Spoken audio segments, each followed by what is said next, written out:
You may have heard about the meme, Jeffrey Epstein didn't kill himself. Very popular meme. Well, in a recent story released by Salon, Jeffrey Epstein's prison guards finally admit they falsified records about his death.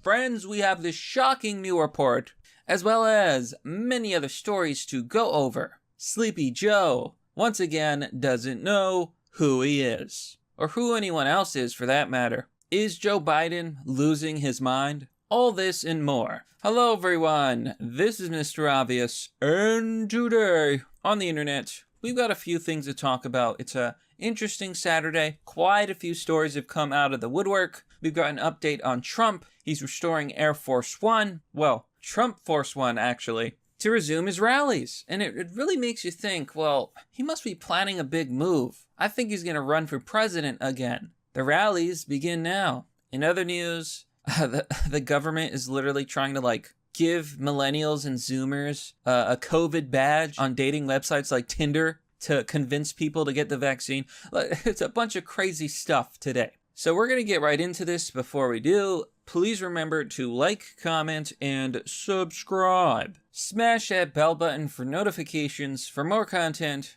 And if you like my content, share the videos. It's a big help to the channel and I really appreciate it. And as this channel currently is not monetized, you can support the channel by joining me on Patreon or Subscribestar. Super easy. You get access to Fight Club, a private Discord server, and let's get into this. So here on Salon, Jeffrey Epstein prison guards admit to falsifying records. The guards were accused of sleeping and surfing the internet instead of making their rounds.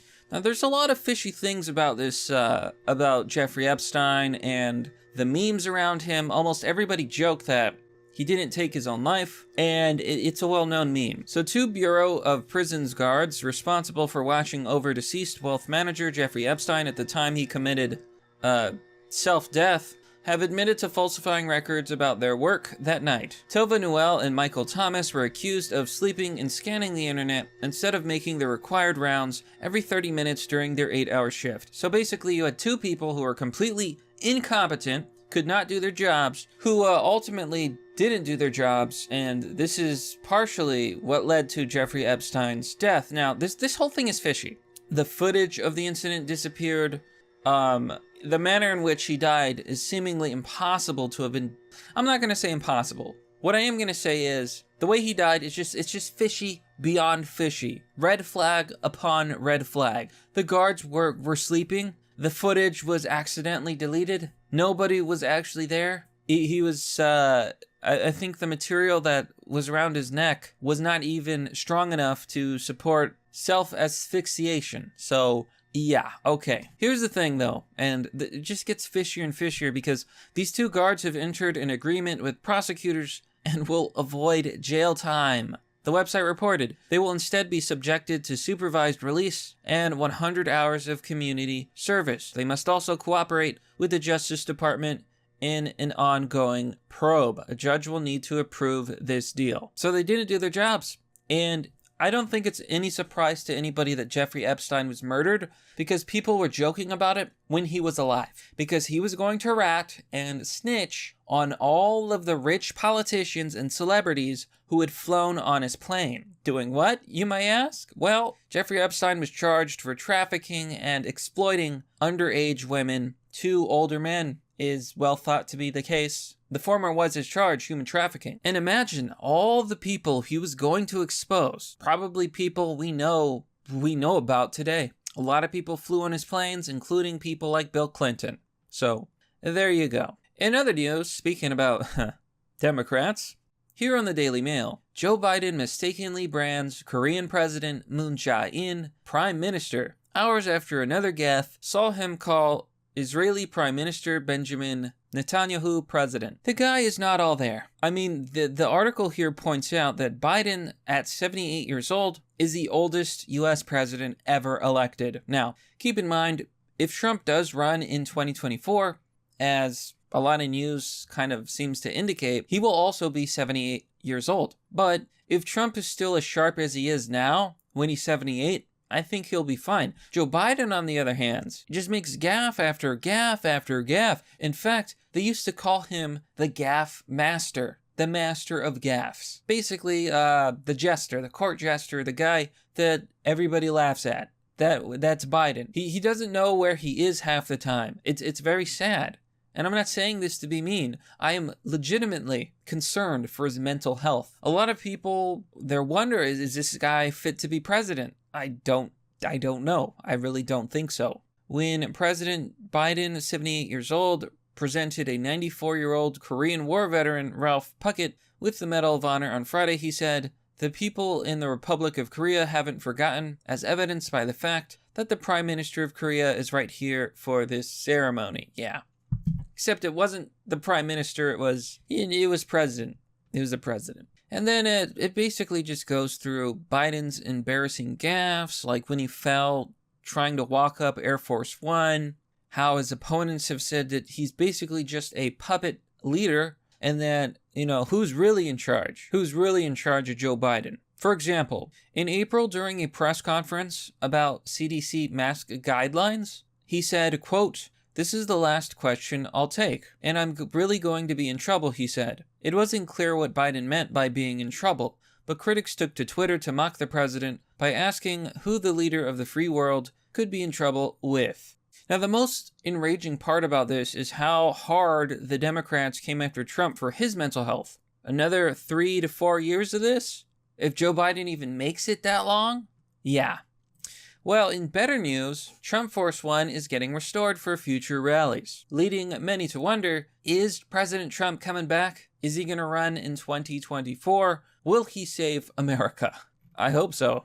I really hope so. So ahead of the 2022 midterm elections, Trump Force One is getting a total touch-up and is being restored to full working value. This is his personal Boeing 757, which he used for his 2016 campaign rallies, and should be back in full working service by the end of 2021. Trump revealed in an interview with One America News Network on Thursday that he will hold campaign-style rallies in Florida, Ohio, Georgia, and North Carolina in the coming weeks. He has not committed to another run for president, indicating that he will make a decision after the 2022 midterm elections. Well, let's hope for our sakes that it goes well. The last story I want to touch upon is, this is absolute clown world, folks, but here on Newsweek, vaccination makes us all more attractive. White House partners with dating apps in COVID battle. So the most absolute cringe story is the White House partnering with dating apps like Tinder